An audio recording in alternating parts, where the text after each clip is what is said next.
know that every good gift and every perfect gift is from above and cometh down from the Father of lights, with whom there's no variableness.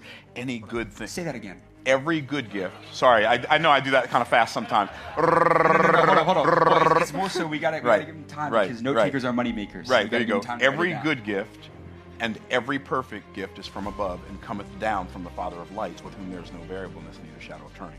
So everything good that I have in my life is a gift. Even the stuff I earned is a gift because God's the one that gave me the gift of the ability to earn it. Even the stuff I've worked hard for is a gift because God gave me the ability to work hard for it and get it, and the good sense to work hard, to do the hard work I could do. It's all a gift.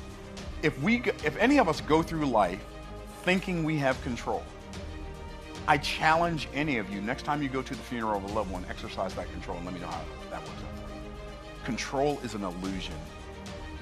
And gratitude is something that everybody can afford, so few people are willing to pay for. And all you got to do is be grateful and recognize that it's a gift. Like even having the opportunity, like I'm having this conversation with you, that's a gift. I have people who care enough to come into our studio and have this, and watch us have this conversation. That's a gift. I have people who are willing to do work on my team to make this possible. That's a gift. If we go through life and we don't have gratitude for the gifts that we've already received, like how can we even make room to receive any more gifts? So it's anything, like I get it, yeah, we work hard and we have character and we do tell the truth and blah, blah, blah, but like God blessed me to be able to be aware enough to do that. It's all a gift. And if it's a gift, what do I have to be proud of? Like, okay, I got this Rolex watch, right? So I got this Rolex watch. I can be all proud because I got this Rolex watch. Somebody gave me this watch. I didn't buy that watch.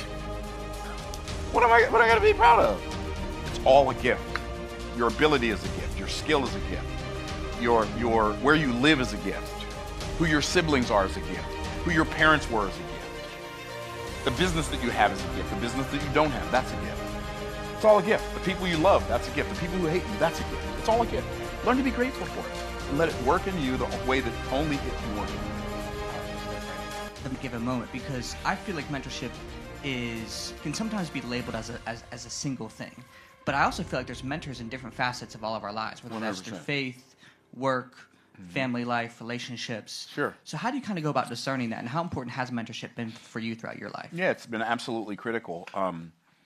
Every major breakthrough I've had in my life, I've had because of mentorship. And it literally started with my parents. I've got to give my parents credit.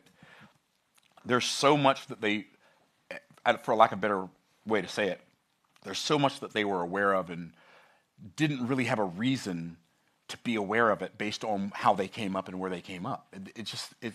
It blows my mind, the stuff they knew and the stuff they taught my brothers and I. That blows my mind. I've had a handful of teachers when I went through school, a lot of mentors in entrepreneurship. I think about David Mitchell, a conversation, like a simple conversation I had with him one day, and when I was building my business, and I don't know, I was probably making $30,000, $40,000 a month, and I was doing all right. And I asked him one time, I might have been making more than that. I said, David, how many employees do you have? He said, oh, I don't know, 60 or 70. I said, doesn't that make you nervous? He said, nah. Charlotte and I have been praying for years that the Lord would give us a business where we could hire Christian people so they could take care of their babies. And I'm thinking to myself, who thinks like that? I've never had that thought in my life.